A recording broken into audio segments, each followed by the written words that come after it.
Good morning, students. Welcome to another physical science class. In this online physical science class, I am going to continuing the last part of the revision of magnetism. So let's start.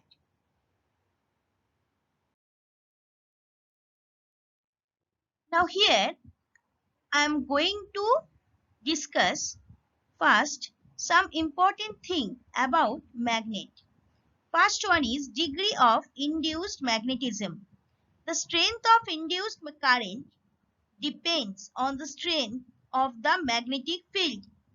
The velocity at which the coil or the magnet is being moved and the length of the conductor which is perpendicular to the direction of the motion, and finally the resistance of the conductor. So if you want to write point 5, then you have to follow your book. So point 5 is also I am telling you, induced magnetism depends on the nature of the magnetic substance. For example, greater amount of magnetism is induced in iron than in cobalt or nickel. Number 2, the distance between the magnet and magnetic substances. Shorter the distance, more the magnetism induced. Point number 3, the pole strength of the inducing magnet. Greater the pole strength of the inducing magnet, larger is the magnetism induced. Number 4, the nature of the medium in which the including magnet and magnetic substances are placed. If the intervening medium be glass or wood instead of air, less magnetism would be induced. Now the next very important question. Can poles, that means poles of magnets, be isolated? There is never an isolated pole or a monopole. All magnets attract iron, such as that in a refrigerated door. However, magnets may attract or repel other magnets.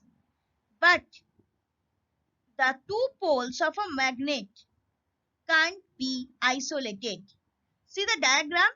In the diagram, it has been clearly shown. First one is a bar magnet. If we will be able to divide it, again it will form another piece of magnet. That means again two poles will be formed in that particular cutting portion. So you can say that if we try to separate two poles of a bar magnet by breaking it from the middle, we shall get two complete magnets, each having two poles and each poles of same strength as the original one. So each part would behave as a complete magnet. If the pieces are broken to 4 pieces, we shall see each piece is a complete magnet having two poles whose pole strength is same as the original one. In this way, if we break the magnet in whatever small pieces, each piece would be a complete magnet of the pole strength equal to that of the original one. So isolated single pole is not possible. Magnets are always dipole.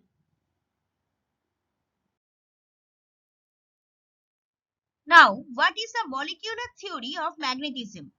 Molecular theory of magnetism describes every magnetic substance as being a collection of dipoles that are initially in a state where there is no specific and uniform orientation as a result of the application of a magnetic field, and because of this the net magnetic field strength of the substance becomes zero.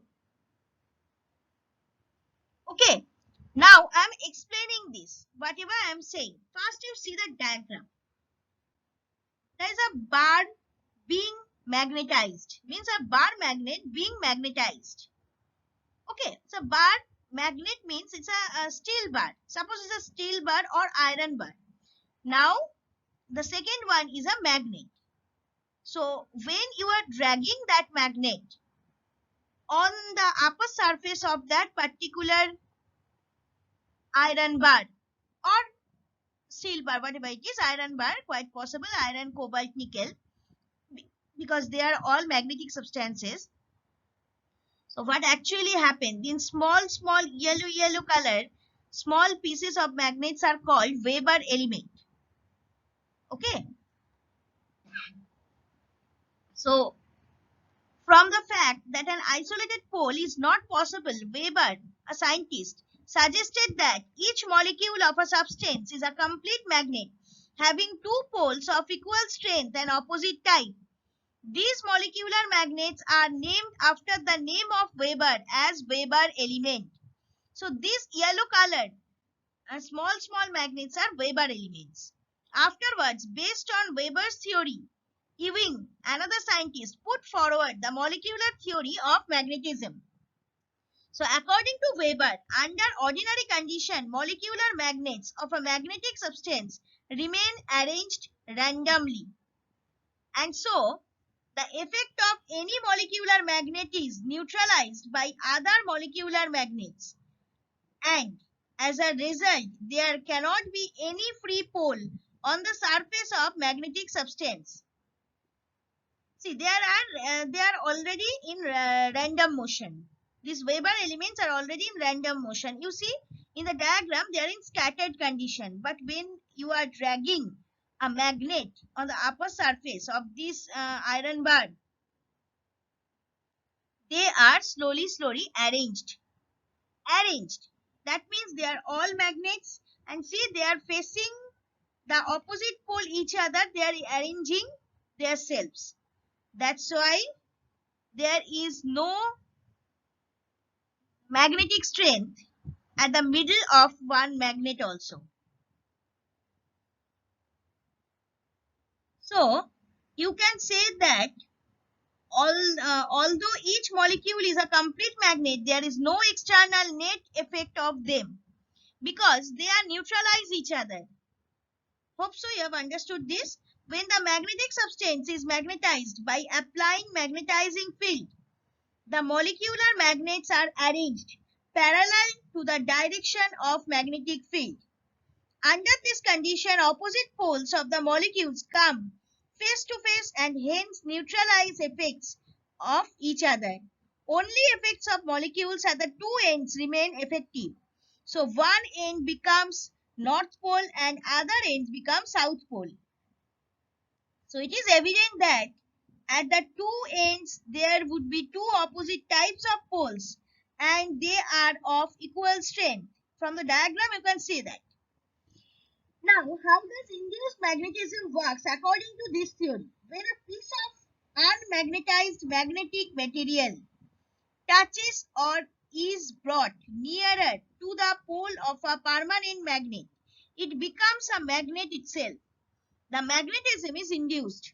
A north pole induces a north pole in the far end. So magnetic induction can be explained on the basis of molecular theory. How? Let the pole, say north pole, of a strong magnet be brought near a bar of magnetic substance.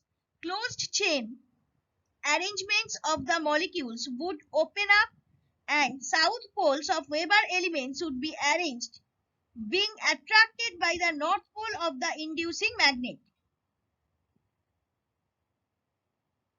while the north poles being repelled would be arranged in the opposite direction. As a result, in the end of the bar near to the north pole of the inducing magnet, there would develop a south pole and at the far end a north pole.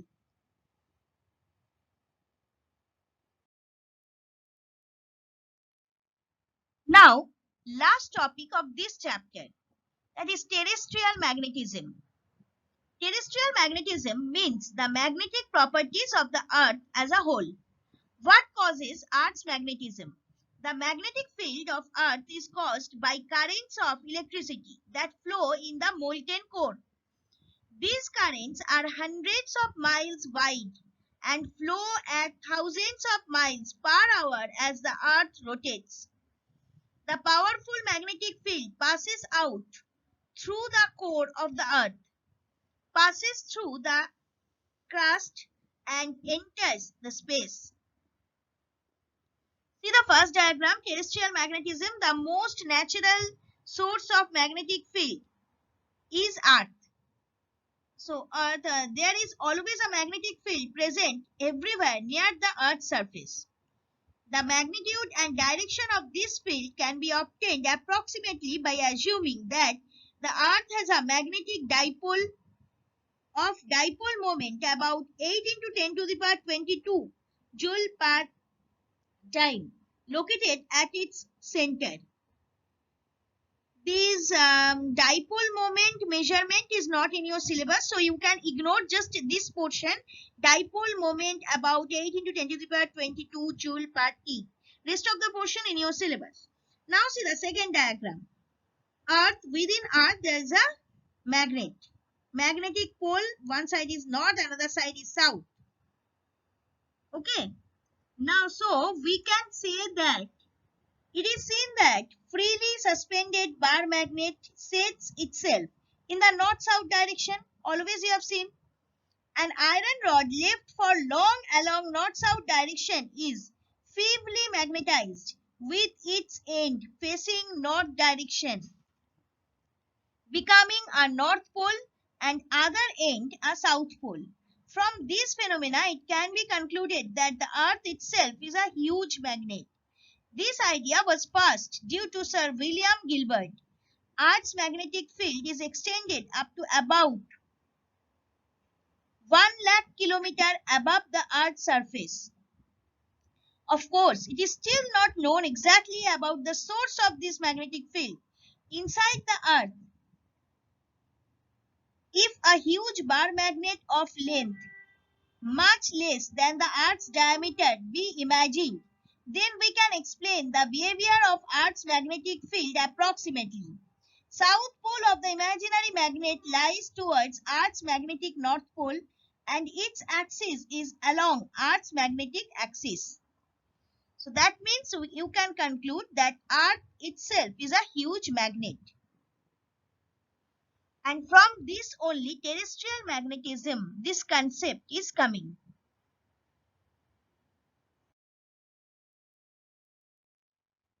Thank you students. For any doubts or queries, please email me at sudeshnavan.sma@outlook.com.